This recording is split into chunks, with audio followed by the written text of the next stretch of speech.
Hi everybody, today we will talk about how to fix or how to solve the problem of Klook app. You will click on settings.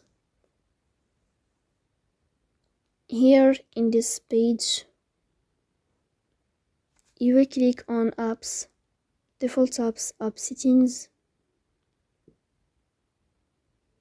In this page, you will search about the application of Klook and you will enter. Here we click on first stop and you will click OK. Then you will enter to storage. Here we click on clear cache.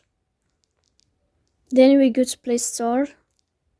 You will search about Klook app. Here you will uninstall your app and you will install it again. So please don't forget to support us by like and subscribe. See you next time and thank you for your watching.